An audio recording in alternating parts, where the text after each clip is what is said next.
इस क्लास में हम समझेंगे थ्योरम 2 और 3। हम कर रहे हैं चैप्टर 5 क्लास 9th मैथ, जिसमें हम थ्योरम 1 कवर कर चुके हैं लास्ट क्लास में।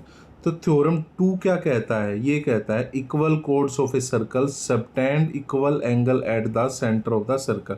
सबटेंड का मतलब क्या होता है? उसके अपोजिट, यानी कि जब हम इक्वल कोड्स होती हैं, जो एक सर्कल हमने बना लिया और ये उसकी कोड है, और जब जो इनमें जो एंगल बनेगा, ये सेंटर है, जब हम इसको ऐसे मिला देंगे तो जो इसमें जो कोण बनेगा वो भी इक्वल होगा। ये सबटेंड, सबटेंड का मतलब है उसके अपोजिट में। ये कोड इक्वल है तो इनके अपोजिट में जो एंगल होंगे वो भी इक्वल ही होंगे at centre of the circle, यहाँ पर जो कोण बने। तो चलिए समझते हैं। मैं आपको शुरू में ही एक बात बता दूं, थ्योरम 1 और थ्योरम 2।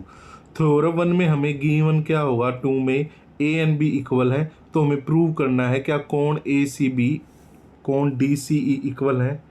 ठीक है। इसी तरह थ्योरम 3 क्या है? थ्योरम 3 में हमें गिवन होगा angle A C B equal angle D C E, और हमें प्रूव उसमें क्या करना होगा, A B equal D E. ठीक है, यानी हमें उसमें कोड इक्वल। इसके अंदर हम ट्रिपल एस रूल पढ़ेंगे, उसमें हम S A S, triple S क्या होता है? साइड साइड साइड, और एस ए एस क्या होता है? साइड एंगल साइड, यानी दो साइड के बीच में बनने वाला एंगल। और यहाँ पे क्या होगा, जब तीनों ही साइड एक दूसरे से मैच हो रही है दो एंगल्स की, तो यानी सीधी सी बात है उसमें हर चीज़ मैच होगी, यानी जो इनका जो एंगल भी बन रहा होगा, इनके दो एंगल दो साइड के बीच में वो इक्वल ही होगा। ये शॉर्ट में मैंने आपको दोनों थ्योरम बता दी हैं। अब हम बुक के अकॉर्डिंग डिटेल में इसको पढ़ते हैं। तो चलिए, इसमें हमें गिवन है, हमें एक कोड दी गई है। चलो मैं यहाँ पे बना लेता हूँ, कोई बात नहीं। हमें एक कोड दी गई है, मैं वो कोड कैसे बना सकता हूँ? मानो मैंने यहाँ पे बना ली, ठीक है, ये है, इसे मिला देता हूँ मैं, ये मिल गई। ठीक है, ये हमें दी गया है। ये थोड़ा सा अगर ऊपर नीचे हो तो कोई नहीं, ये हमारा इसका सेंटर है। ये हमें ए बी दी गई है, सी इन्होंने सेंटर मान लिया है, और डी और ई इन्होंने हमें दिया हुआ, यानी हमें पहले ही बोल दिया A B equal A D है। ये हमें इन्होंने बोल दिया है A B equal D E है। ठीक है, ये हमें इन्होंने बोल दिया। अब मैं क्या करता हूँ, सेंटर से सी से ए बी को मिला देता हूँ और सी से बी को भी मिला देता हूँ। इसी तरह मैं सी से डी को मिला देता हूँ। ठीक है, इसी तरह मैं सी को ई से मिला देता हूँ। अब आप बात को समझिए, ये जो मैंने मिलाया है ये क्या है? ये अपने आप में इसकी रेडियस है, ये इसकी त्रिज्या है। यानी हम कह सकते हैं ए सी, हम कह सकते हैं ए सी या सी ए इक्वल है, और सी और बी भी इक्वल है। इसी तरह हम कह सकते हैं सी और डी इक्वल है सी और ई के, ये हमें दिया भी हुआ है। Also C D equal C E R, so C A C D and C B equal C E, but A B equal D is given, ये हमें दिया by the S triple S congruence कोण C A B is congruent to कोण C D. ये कह रहा है जब ये सारी चीज़ें इक्वल हो गई, ये भी इक्वल है और ये दो, ये एक, ठीक है, ये दो भुजाएं और ये दो भुजाएं भी इक्वल है, तो जो इनके बीच में जो एंगल बन रहा होगा, सीधी सी बात है वो भी इक्वल ही होगा, वो भी इक्वल ही होगा। तो ये हमने प्रूव कर दिया है। आपको इस तरह का एक अपने आप को चीज़ें याद करनी है। हम कह सकते हैं कि ये लिखना कैसे, आपको लिखना होगा वहाँ पे गिवन, फिर to show why is this true, ये हमें करना है। फर्स्ट वी सी दैट, इस तरह का बना के आपको पूरा उसको डिस्क्राइब करना है। थ्योरम होती क्या है, हमें एक फिगर ड्रॉ करनी है और उसको अच्छे से हमें समझाना है, उसे हमें अच्छे से समझाना है। जैसे कि अब इसी को मैं थ्योरम 3 मान लेता हूँ, वो बिल्कुल सेम है। मैं थ्योरम 3 का पेज ले लेता हूँ, चलो मैं यहाँ ले लेता हूँ, ये मैंने थ्योरम 3 का पेज ले लिया भाई।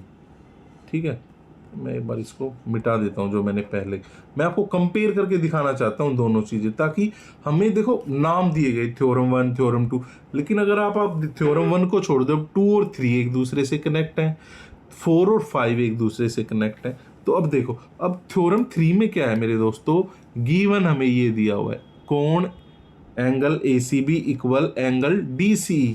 जो हमने यहाँ पे प्रूव किया वो थ्योरम 3 में दिया मिलेगा और हमें प्रूव करना पड़ेगा AB इक्वल DE।